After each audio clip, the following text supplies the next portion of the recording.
Well, good afternoon. We welcome you today to a special holiday concert. My name is Claire McNulty-Drews. I'm the pastor here at Heart of Longmont, and it's just a privilege to not only have you come out for some Christmas cheer and comfort, but to have Karen McIntosh, our organist in-house, and Isaac Johnson, Isaac's back there, and one of his students, Rachel, the three of them are going to delight us today with their organ music. And then also we have our bell choir under the leadership of Linda Patten. And I am just, first and foremost, just want to say thank you, because I know all of you have been working incredibly hard to bring us the music today and to bring it alive. So I'm just gonna give you a round of applause. So let's thank you.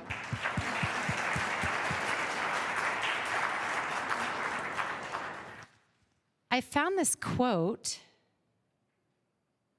that I wanted to read to you. It came from a movie, but it was talking about the power of music, and it was talking about a particular musician, and it says this: he took his pain and turned it into something beautiful, into something that people connect to, and that's what good music does. It speaks to you. It changes you. And I know today that this music will speak to us, and I know that we will be changed by it. I'd like to begin by introducing the first piece. It is, Karen will be playing. I think this is, the arranger is Dan Miller, and I think you'll recognize the tune.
The second piece that Karen will be playing is the finale from Symphony No. 2 by Charles-Marie Wieder.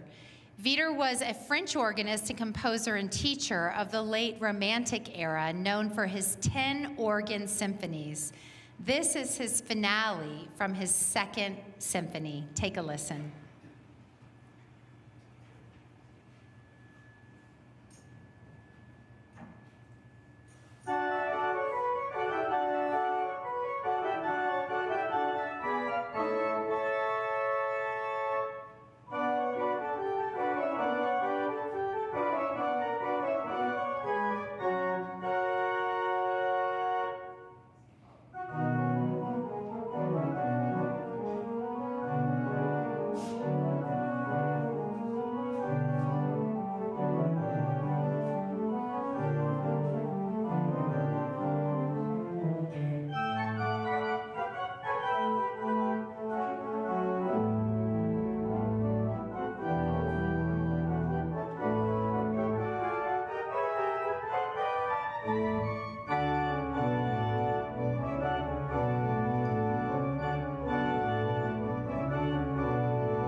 The next piece is Toccata on God Rest Ye Merry Gentlemen, arranged by Jason Payne.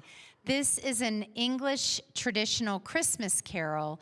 An early version of this carol is found in an anonymous manuscript dating from the 1650s.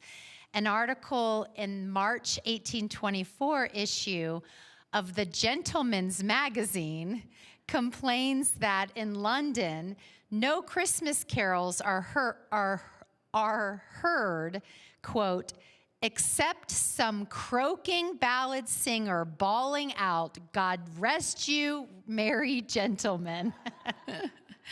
This carol is referred to in Charles Dickens' Christmas Carol. Take a listen.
For Karen's last piece this afternoon, she will be doing "For Unto Us a Child is Born" from the Messiah.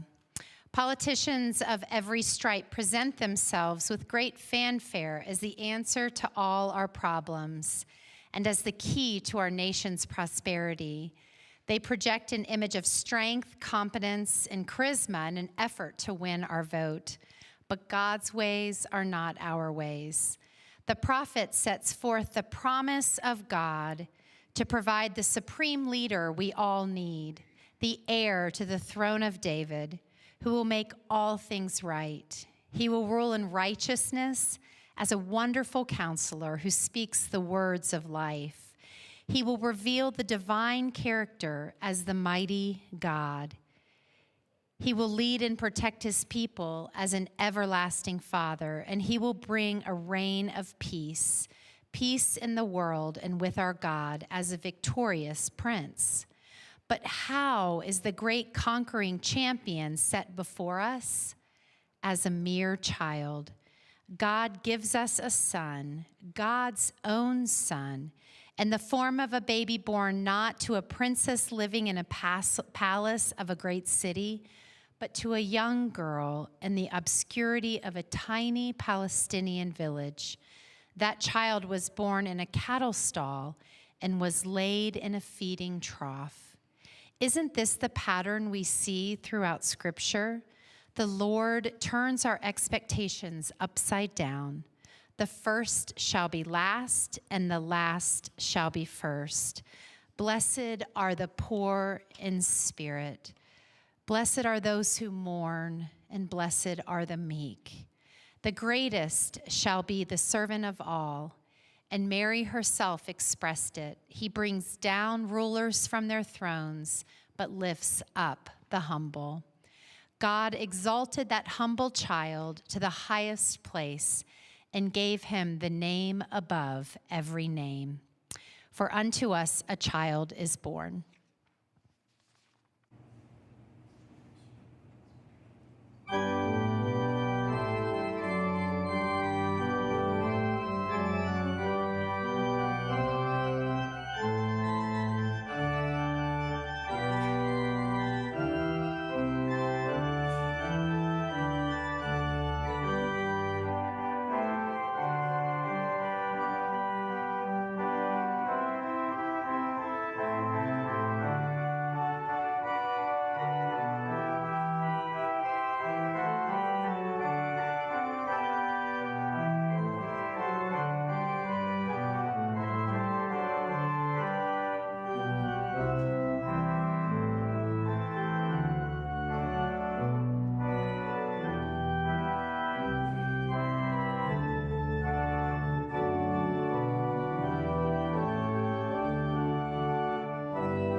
Thank you so much, Karen. That was wonderful. Thank you. At this time in our concert, it's now time for the Heart of Longmont Handbell Choir, directed by Linda Patten. So I will turn it over to Linda. There I am. I'd like to let you know a little bit about our handbell choir. This church has had a handbell choir for over 40 years, which is extremely amazing. And our ringers, our youngest ringer is 34, and our oldest ringer is 91. So, yes, Marlon. And we have a lot of fun, and we hope you enjoy our first piece, Come, Thou Long-Expected Jesus.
Sometimes I hold the last note until I see some of them smiling.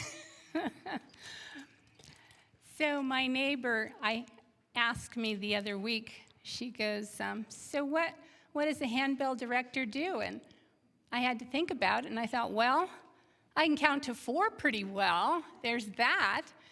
And I've got a stick. So I think all you really need is to be able to count to 4, and you've got a stick. But I've got a secret weapon that they have found out about during rehearsals. And depending on how much of this I eat before rehearsals is how fast this particular next piece goes. And it's 95% dark chocolate. So I'll tell them before rehearsal whether I've had 1 or 2 squares. So, and today, well, maybe I had a whole bar. So our next piece is Carol of the Bells. If your name is Carol, this is for you. We didn't have anybody named Carol, so we had to go with Carl of the Bells. So Carol, thank you. And we give you Carol of the Bells.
So when I do a handbell concert, I like to kind of make it a teachable moment. So picture, if you can, take yourself back to 1660, the year. They had some very, very interesting inventions that year. It was the year that Crocs were invented. It was the year the domesticated cat was invented. It was the year rubber ducks were invented. But for our purposes, the best invention of 1660 was the dinner bell. Now somebody thought, wait a minute, we can tune these and do more than just call people to dinner. And that's what happened. And today I give you the handbell choir from 1660.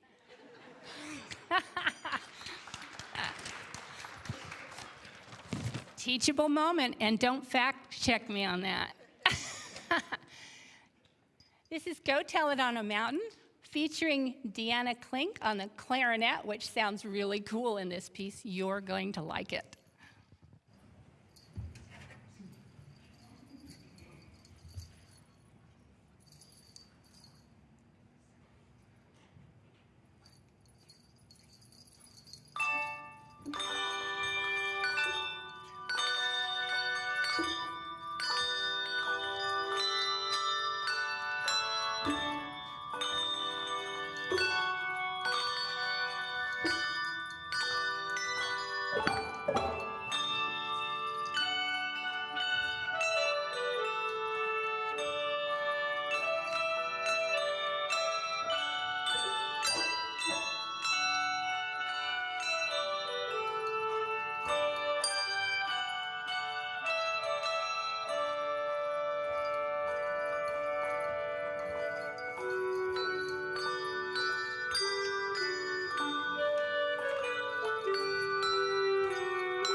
Okay, if I know you all have seen a movie or two in your time. If I told you, "The Force be with you," what movie am I talking about?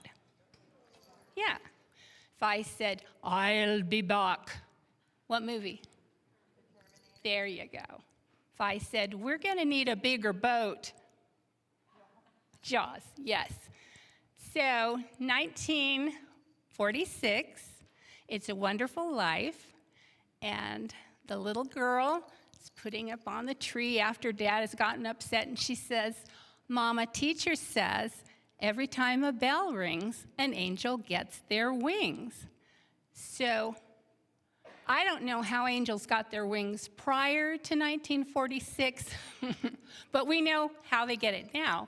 And thanks to our next piece, Joy to the World, I counted, and angels, there are going to be 8,553 of you that are going to get your wings when we're done playing this song, Joy to the World.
Thank you. That was wonderful. Wonderful, wonderful.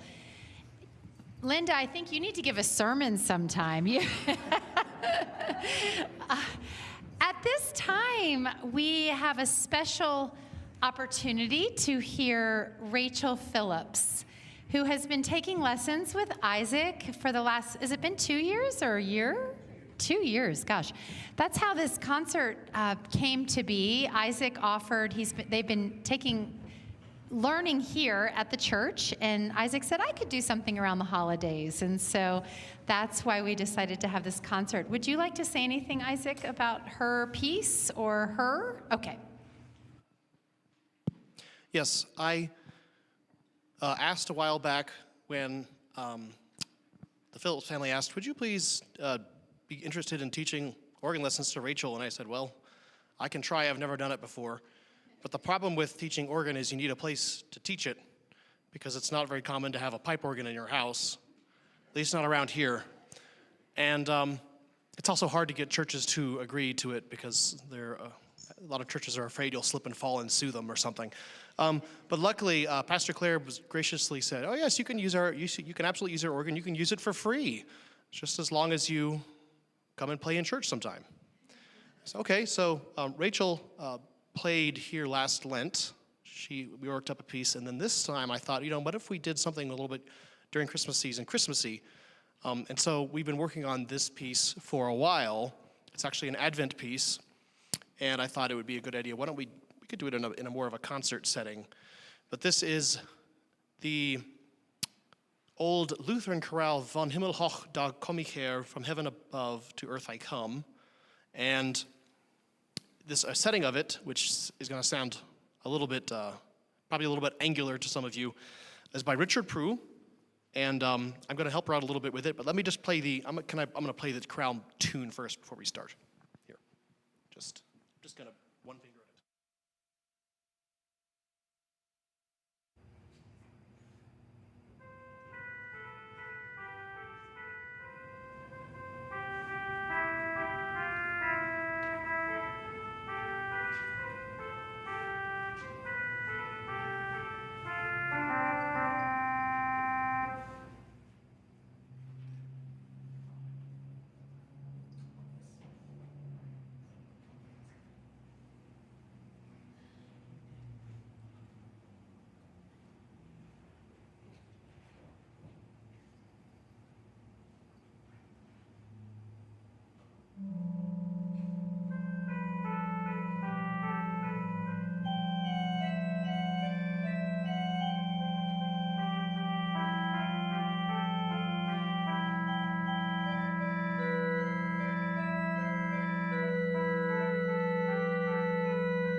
amazing. But you've really improved in the last 2 years. Thank you so much, Rachel. And at this time, to end our concert this afternoon, Isaac will be playing several pieces. So, next up, I have In Dulci Jubilo by Johann Sebastian Bach, which is, as you might know it, Good Christian Friends Rejoice. This one is peppy. For my pieces, for some of these, I will play through the hymn once before I play the piece that is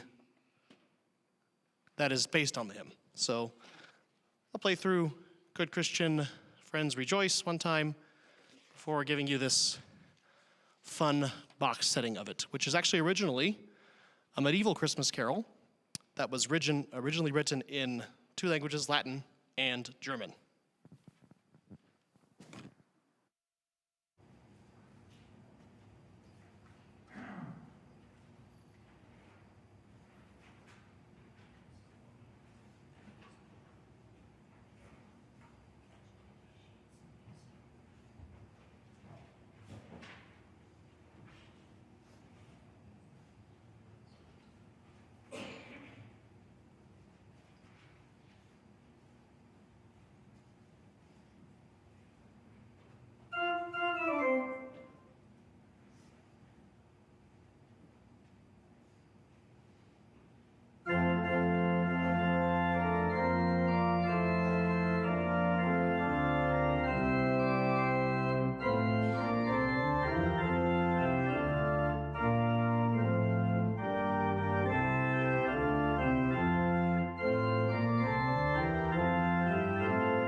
I forgot to mention, I believe, if I remember correctly, that was the first piece, that Bach piece was the first piece I ever played in church 12 years ago, almost to the week, over Christmas break from college at my parents' Methodist church.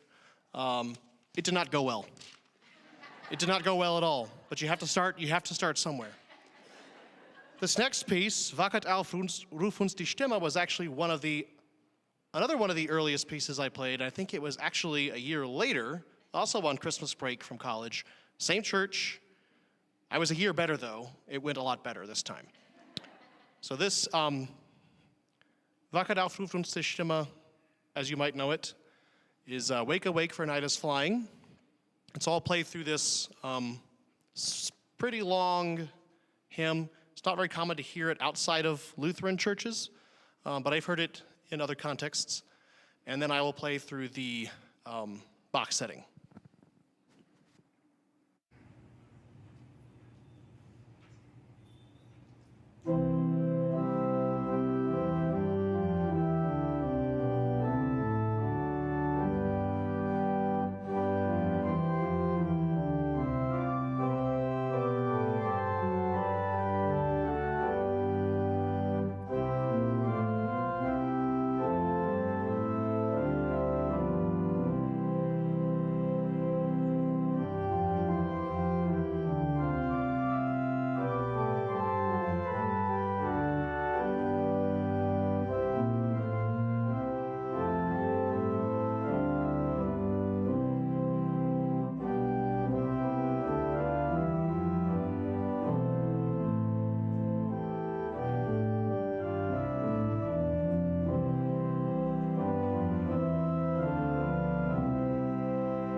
I would say both of those pieces are, excuse me, properly Advent pieces. The last three I'll do are more properly Christmas. And so, this next one, Of the Father's Love Begotten, is a lovely medieval hymn, and there's no need to play through it beforehand because the composer here, Wilbur Held, quotes it so beautifully at the beginning. Wilbur Held lived from 1914 to 2015. Long, beautiful life. So this is Of the Father's Love Begotten, or as it's known in its Latin name, Divinum Mysterium.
The next one, Es ist ein Rosensprungen, is a setting of Lo, how a rose are blooming, which is again is another lovely German hymn, but it's originally based on an even earlier medieval English hymn from the days of Chaucer, etc. I'll play through this one time, and then I will play the Brahms version, where he cleverly, densely disguises the melody very well, so I think I should play it through it once just so you can know what to listen for.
you so much. I just want to again thank Isaac. I want to thank Rachel, the wonderful bell choir, and also our wonderful organist, Karen. Thank you so much. I hope you'll stay. There are buntinis. If you've never had a nothing but buntini, there will be buntinis out there for you for a little reception, and just spend a little bit of time together. Merry Christmas. Thank you for coming.